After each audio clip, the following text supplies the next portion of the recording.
The word gaslighting is enough to trigger my fight or flight response. There are a few words that I knew were not allowed to be spoken in my marital home if I wanted to keep the peace, and gaslighting was one of them.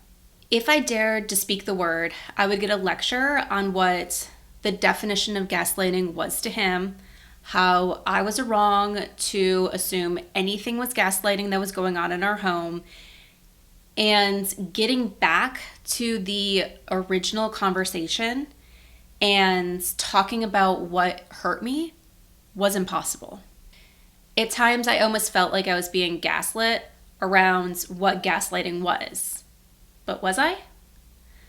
I was left confused trying to figure out if gaslighting was really going on in my relationship or if I was using the word wrong. Did I know what it meant?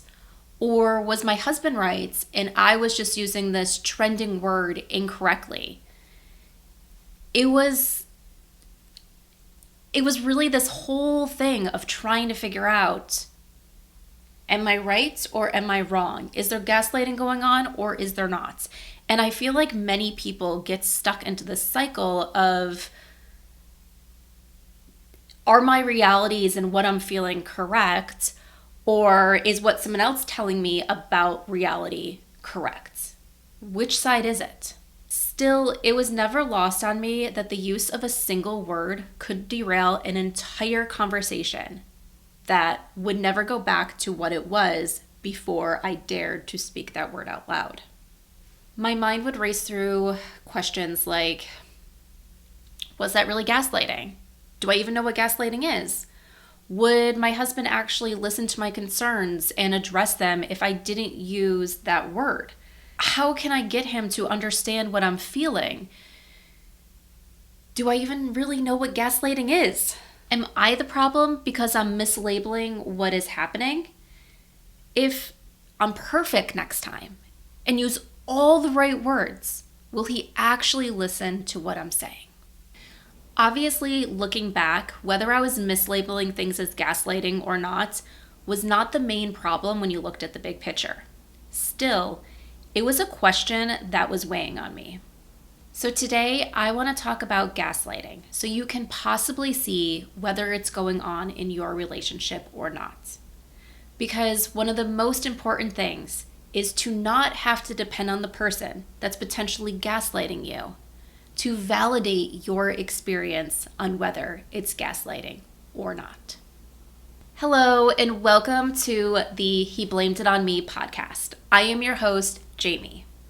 The He Blamed It On Me podcast is my unfiltered story about living in, leaving, and recovering from a relationship that went from amazing to emotionally abusive in a single conversation.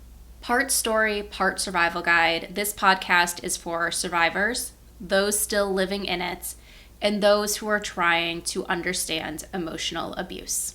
Today, we are talking about gaslighting and how it relates to emotional abuse. To start off, let's talk about gaslighting. Gaslighting is a psychological form of abuse where a person causes someone to question their sanity, memories, and perception of reality. People who experience gaslighting are often left confused, anxious, and are really unable to trust themselves. In other words, gaslighting is a form of manipulation that destroys reality and causes a person to doubt their own memory and judgment. One of the things about gaslighting is it's not a one-off incident. There are things that we can do that invalidate people's experience and things like that. And that's just human nature, that we're going to do things that can maybe be seen as gaslighting in one-off cases. Gaslighting and lying and disagreeing and just having a different perspective are not the same thing. Everyone has a different perspective of situations. People will lie at times. People will not remember things and just have a different point of view. What gaslighting is someone making you doubt your ability to remember situations correctly. So it's not that they're telling you that one-off situation is different than you remember. It's that they're trying to plant those seeds in your head that you can never remember things correctly, that you have that poor memory, that you're always confused, even though at first that doesn't feel like you. Maybe you used to have a great memory. Maybe you used to always be on top of things. But now they're slowly planting the seeds that you're not capable. And it reaches the point where you're wondering if it's true. So for an example here, think of eyewitness accounts. If a situation happens, let's say even accounts where there's video, and there's video from different angles, the person on one side that has one view of it is going to see different things than the person on the other side. They might say, this is what happened that started the incident. The person on the other side will be like, no, that's not what happened. This is what happened that started the incident. Those things are not gaslighting. The one person might try to say, well, no, this is true. You missed this part. You don't understand this part because you didn't see it. But they're not trying to change what you saw. They're just trying to help you see more of the situation. Or they're trying to explain things from their point of view. We all view things differently, and there's a lot of stuff that can go into what makes us view even the same things, where we get the same point of view, the same perspective of looking at things, the same angle of looking at things, how we see things differently. What gaslighting is once again telling people that they can never remember. Well, you just don't remember that situation correctly because you always get confused when you're not wearing your glasses. You didn't remember it correctly because of XYZ. The next incident, well, remember, you weren't wearing your glasses today, so you couldn't see things properly. And to the point where the next time it happens, and they say that, in your mind, you're thinking, well, maybe I didn't see it correctly because I wasn't wearing my glasses. I need to rely on them. I can't rely on what I saw myself because I'm not reliable if I'm not wearing my glasses, for example. So how does gaslighting relate to emotional abuse? We define gaslighting as psychological abuse. Psychological abuse and emotional abuse are two different things. They're two different types of abuse. They both can happen in the same relationship, but they are different types of abuse. So one doesn't have to happen in order for the other one to be there and valid. Emotional abuse targets a person's feelings, while psychological abuse manipulates their thoughts and perception of reality. Gaslighting can fall into both types of abuse, with emotional abuse being more than gaslighting, and not all gaslighting being emotional abuse. One of the arguments that my ex would come back with when we were talking about gaslighting was he was not trying to manipulate me. He was not trying to gaslight me, and therefore he couldn't be. This would come up a lot, that he wasn't trying or intentionally doing things. And that is one thing that studies show about gaslighting is people don't always know that they're doing it. So gaslighting can fall into two categories. There are the people who know they are gaslighting others. They have their reasons to have someone start doubting themselves. They're doing it in that very conscious, controlling way to get what they want, to get what they need, to make this person dependent on them. But then there's another group that doesn't know that they're gaslighting people. And with this second group, they believe that the reality that they're trying to make real actually exists. It is real to them. So to them, maybe that person they're talking to, they believe that that person is always confused because that is the reality that they see. That person might not always be confused. That person might be 100% reliable, but they don't believe it. And so while they're saying all this stuff to gaslight this person and have that person change their perspective, they believe they're doing the right thing. So gaslighting can be intentional and unintentional. I want to talk a little bit about my experience. So in chapter 2 of my story, I talk about some of the early gaslighting that occurred. Not everything that happened in that chapter was gaslighting, but gaslighting did occur throughout. It's actually one of those things, if you go back to it, besides the title, I actually don't use the word gaslighting at all in the entire story. And why is this? Well, there's really two reasons. One is that at the time I was writing it, I didn't want my experience to be invalidated because I used the word gaslighting. Because that was the reality that I was living in. If I dared to say the word, my ex would completely invalidate everything I talked about. And as I shared in the intro episode, some of these things I wrote while I was still experiencing them. They were part of journal entries that I wrote because I was trying to make sense of what I was living through. And I wrote them from the perspective of if I was sharing it with someone else, if I was talking to someone else. And there were a lot of things that happened when I was going through it that I knew I couldn't say certain things unless I wanted to disrupt the peace. So I couldn't use the word gaslighting in that chapter when I initially wrote it because I was afraid to use the word gaslighting. The second thing is the gaslighting techniques overlapped situations where there was other stuff going on. So these things weren't 100% gaslighting. There was gaslighting techniques throughout. And that's one of the things we talked about before about what defines gaslighting. It's not a single incident. It's these repetitive behaviors that make you doubt reality. And that happened in that chapter of the story. But it wasn't singular incidences. It was maybe small little phrases that he said in this situation, another phrase he said here, and something else that he said here.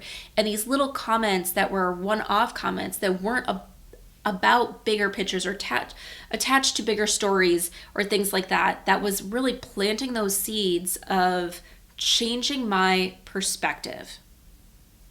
So it's hard to really call out directly in that story a lot of the things that were gaslighting because of the fact that it was still kind of hard to pinpoint it down to certain things.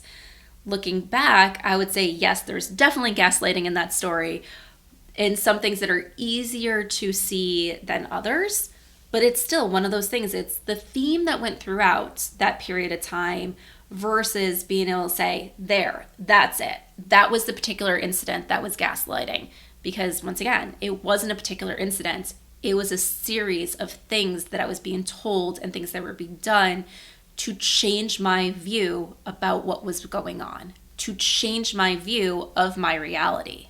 What I do know is that in a short period of time, my ex left me confused. My ex made me start doubting my reality. He made me doubt my ability to judge the health of our relationship. He left me feeling like the person that I thought I was, the person I pride myself being for years, that if I had to write about myself, what I would write about myself didn't exist. And that I didn't know myself and he knew me better than I knew me. I started to doubt who I was as an individual and whether I actually knew myself. In a short period of time, I started to feel like my ex knew me better than I knew me. And I needed to unlearn everything I thought about myself and start listening to him because clearly I couldn't be relied on to know who I was. There is so much that we could really get into about what is gaslighting and what is not. But there's a lot of that I don't want to get into today. Because at the end of the day, I am not an expert on the clinical definition of gaslighting. I know my experience, and I know some basics from doing research and understanding. And I don't want to get deeper into the subjects because I don't want to speak about things that I shouldn't be speaking about or trying to teach you on things that is my understanding versus maybe the actual facts. But here are some of the things that I think are super important as we go to kind of wrap up this conversation about what is gaslighting. And that one thing is, does it matter? And not does gaslighting matter or not, but does being 100% correct in the definition matter or not? Therapy speak is all around us nowadays, which means we are more and more exposed to clinical words that we might not have known about 10 years ago, 15 years ago, 20 years ago. But when it comes to these clinical words and definitions, we only know the tip of the iceberg. There is so much to know and really understand. And as people who are not, fully educated in those areas, it's harder for us to grasp. It's sometimes harder for us to grasp how this relates to this and how it relates to this, because that's not the area where we went to school and we're educated on. We're only learning bits and pieces from hearing people on the internet, hearing people on podcasts, or going and reading some easy to digest information on the internet. Or sometimes it's not so easy to digest information that we think we're grasping certain concepts. We're not experts and we will use words incorrectly. But the problem is, because of our limited knowledge, we're not intentionally using words incorrectly. It's just we don't know what we don't know. Did gaslighting happen in my marriage? Absolutely. Were there things now looking back that I categorized as gaslighting that weren't gaslighting? Yeah, I think so. But at the end of the day, a lot of that doesn't matter. And here's what does matter. Using a word wrong should not invalidate your experience. We should not be policing words so strongly and worried so much about using the perfect word to describe our experience that it overshadows what is going on. Let me give you an example outside of gaslighting. At one point in my journey, I told a therapist that we were working with that my ex-husband, so husband at the time, was having manic episodes.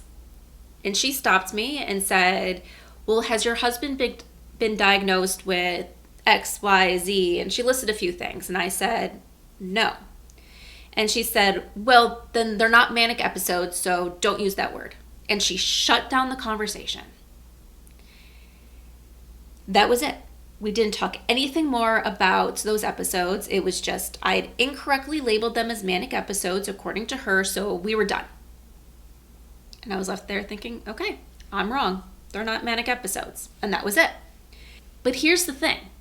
Something was happening in my house that I was labeling as manic episodes. The truth could have been that my husband was having manic episodes, but he just wasn't diagnosed with anything yet that would allow that clinical definition to apply to what he was doing. It doesn't mean that something wasn't happening in my house just because they weren't, by clinical definition, manic episodes. But the problem was, because I labeled it wrong, she shut down the conversation. She didn't ask any clarifying questions to understand why I was calling things manic episodes, what was happening, or provide me help and support for what was going on. It was simply, you called it wrong, we're done. We're not talking about that anymore. And that was a therapist. And that's one of the problems with getting in trouble for mislabeling gaslighting. Something is going on. There's a reason why people are saying they're being gaslit. And it's not because they want to cause trouble, it's because something is going on.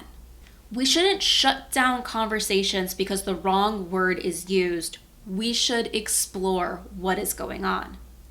A safe person is not going to punish you because you use a word incorrectly. A safe person is going to want to understand what is going on and see how they can support you. Is gaslighting happening in your relationship? I can't tell you that. I can't give you that answer. But what I can tell you is if you're listening to this because you think gaslighting is occurring, something is happening. Something is happening in your relationship that is causing you to believe that there's gaslighting going on. My advice to you is find a person, whether that is your partner, a therapist, or a friend that you can talk to about your situation and that will listen to you from a curiosity perspective instead of a shutting you down because you use a word potentially incorrectly. And if you're left feeling like you don't have anyone you can turn to talk to about this, head on over to KayleeAndCollective.com. Through the Kaylee and Collective, we have support groups, and we would be happy to be your support if you don't have someone that you can look to and turn to talk through your situation, to understand what's going on, and know what next steps to take. If you're left feeling like you don't have someone, head on over to KayleeAndCollective.com. That's KAYLLIAN Collective.com. From support groups to group coaching to one-on-one coaching, we are here to support you.